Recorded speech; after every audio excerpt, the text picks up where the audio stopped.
Coucouille. Donc voilà, ça faisait un moment que je voulais faire une vidéo pour parler des nouveautés dans la collection. Ça fait un moment que je ne l'ai pas fait.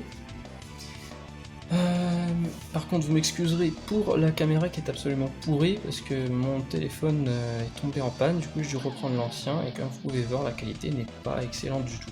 Donc on enchaîne avec le premier jeu, Shining the Holy Ark sur Sega Saturn.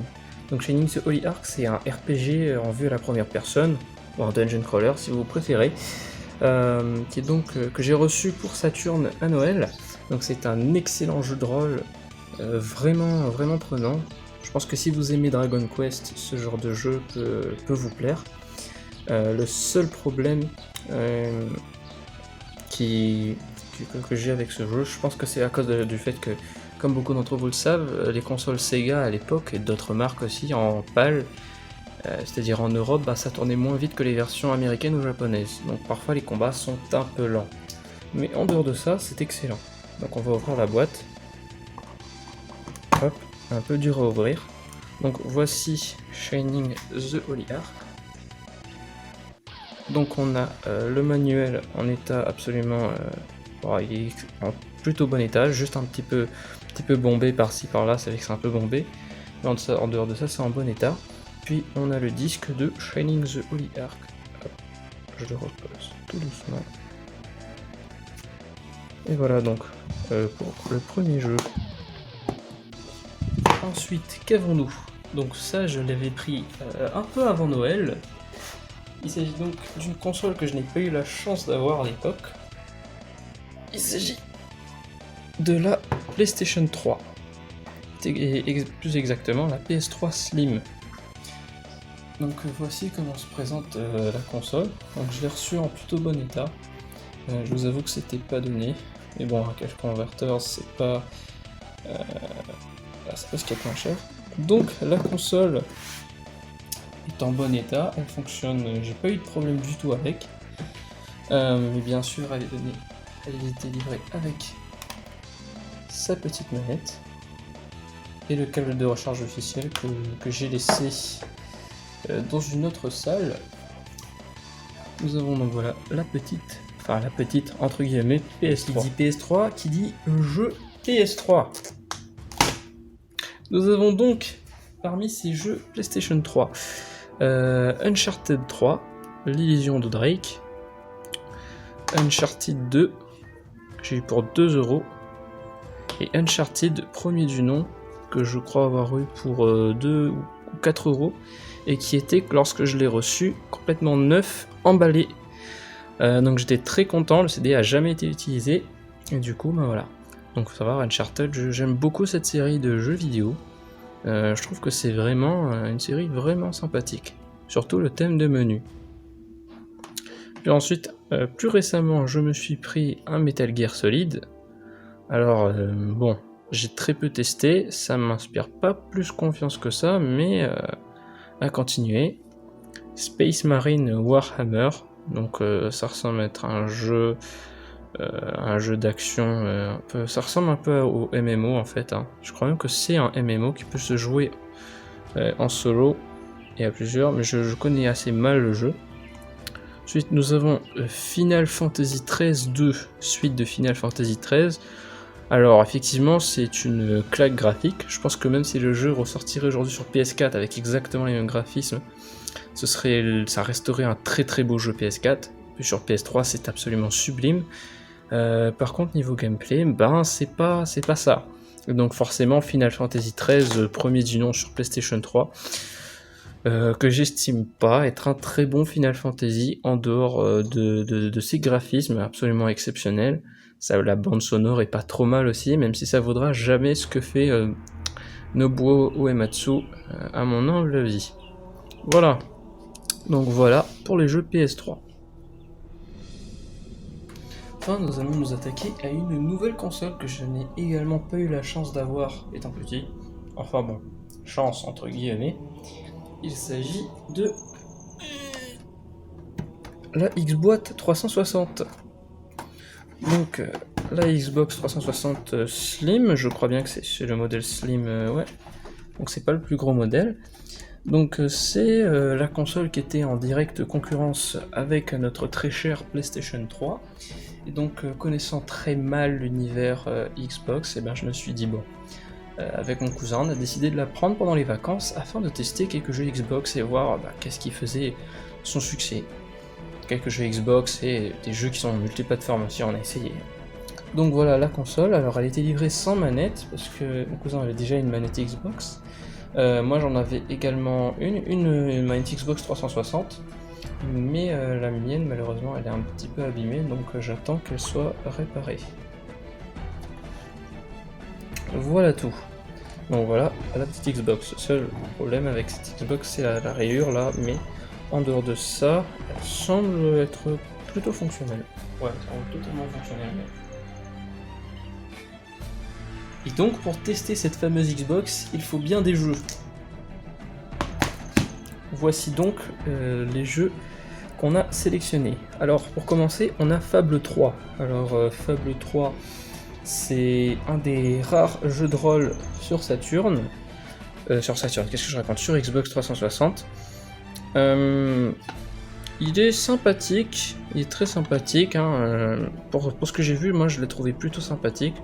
Je crois même que c'est le jeu Xbox que j'ai préféré parmi ceux que j'ai pris, mais sans être exceptionnel. Ensuite nous avons Fallout 3. Alors Fallout 3 évidemment c'est pas une exclusivité Xbox, mais un jeu PC, PS3 et 360. Donc un bon jeu également, un très bon jeu, avec un univers assez prenant. À essayer franchement, à essayer. Puis nous avons cette fois-ci une véritable exclusivité Xbox qui a fait beaucoup parler de lui à l'époque. Gears of War 3, j'ai donc essayé ce jeu. C'est pas un mauvais jeu, très loin de là, c'est même un très bon TPS qui est graphiquement très beau. Niveau gameplay, je pense que c'est excellent. Enfin, moi, c'est mon ressenti, mais voilà, j'accroche pas plus que ça. C'est pas un univers qui m'intéresse tant que ça. Puis ensuite, on a Divinity 2. Alors, dans la quête de trouver des RPG pour Xbox, je suis tombé sur ça. Que dire, le jeu est pas beau du tout graphiquement. Merci la moto. Donc le jeu est pas beau du tout graphiquement. Enfin moi je l'ai pas trouvé beau du tout, si ce n'est que 2-3 cinématiques. Le gameplay, j'ai trouvé assez plat. On ressent pas les coups, la musique ne change pas lorsqu'il y a un monstre, ça reste une petite musique de campagne tranquille. Je trouve pas ce jeu exceptionnel du tout. Après, je suppose qu'il y en a plusieurs d'entre vous qui doivent sûrement apprécier ce jeu, donc je respecte, mais c'est pas mon délire. Ensuite, on a Mass Effect 3, alors un jeu qui n'est pas non plus une exclusivité Xbox, mais qui reste quand même sorti à la même époque. Donc sur Xbox et sur PS3 et Xbox 360. Et que dire, c'est un jeu qui est beau graphiquement. Le gameplay est pas spécialement, il est pas mauvais, franchement, c'est un bon jeu. Mais voilà, je pense que c'est vraiment le fait que ce soit il me semble que c'est un TPS si je me souviens bien. Ouais, c'est ça, bien ce que je me disais. Voilà, c'est ce genre de jeu, je sais pas, j'accroche pas plus que ça. Et puis cet univers un peu futuriste, très mon délire. Et enfin, on a Halo 3 ODST. Donc si je me trompe pas, Halo 3 ODST, ça doit être une préquelle ou une séquelle à Halo 3. J'ai pas accroché, honnêtement, j'ai pas du tout accroché à celui-là. Son univers est futuriste. Bon, moi les trucs futuristes, je suis pas... Enfin, j'aime bien quand c'est un film de science-fiction ou quand c'est des trucs à la Star Wars. Mais là, je vous avoue que j'ai pas accroché plus que ça. Mais ce qui m'a surtout dérangé, c'est que le jeu ne procure pas ou peu de sensations. Quand on y joue, on n'a pas... En fait, je m'amuse pas quand j'y joue. J'ai juste l'impression de tirer, mais sans que c'est de réel impact. Voilà. Donc voilà pour les jeux 360. Dites-moi dans les commentaires, est-ce que j'ai testé les bons jeux pour juger cette console, ou est-ce que j'ai pas testé les jeux qu'il fallait pour vraiment me donner un avis sur cette console? Parce que pour le moment, pour moi la Xbox 360, le bilan est plutôt négatif. Voilà, la manette est bien, la console niveau performance ça me dérange pas du tout, mais c'est au niveau des jeux, ce qui est pour moi le plus important, ça reste assez médiocre. Enfin on s'attaque à l'avant-dernier jeu, Donc un jeu qui est exceptionnel, que j'apprécie beaucoup, que sûrement beaucoup d'entre vous apprécient ou ont apprécié à cette époque. Donc c'est un jeu que je parcours en ce moment et avec lequel je prends énormément de plaisir. Un des plus grands jeux de l'histoire du jeu vidéo, il s'agit de Final Fantasy VII. Donc Final Fantasy VII, c'est un jeu de rôle japonais, un JRPG. Bon, est-ce que j'ai vraiment besoin de le présenter? Je vais juste faire vite fait le tour. Donc c'est un JRPG japonais qui a fait un gros succès à l'époque. Alors c'est un univers pseudo-futuriste, hein. Donc d'habitude c'est pas mon truc, mais bizarrement dans Final Fantasy VII en fait, disons que l'atmosphère est vraiment prenante, le jeu est vraiment cool, le scénario très original. Pour moi c'est un grand oui pour ce jeu, et le gameplay est absolument sublime, les musiques sont incroyables. Donc comparer les musiques du 7 avec les musiques du 13, croyez-moi, ici on est sur du haut level, que ce soit sur les musiques, le gameplay, peut-être pas les graphismes, même si FF7 c'était bien en 97, c'est sûr que lorsque FF13 est sorti, il était dépassé. Voilà. En tout cas, un excellent jeu que je vous recommande si vous ne l'avez pas encore fait. Enfin, on s'attaque au dernier jeu qui m'a encore été une fois généreusement offert par mon cousin. Il s'agit donc d'un jeu d'une série que j'adore, d'une série que j'ai déjà présentée dans cette vidéo. Il s'agit donc de Shining Force, et plus précisément Shining Force 2. Donc c'est un jeu Mega Drive, alors la cartouche est en excellent état, donc pour moi ça a l'air d'être réel, parce que bon, l'étiquette est bien mat, hein. Normalement c'est bien comme ça que sont les étiquettes Mega Drive, c'est pas des trucs qui brillent à fond la caisse. Puis bon, la cartouche, même si son état est absolument excellent, ce qui me paraît étrange pour une cartouche aussi vieille, et ça me paraît toutefois authentique.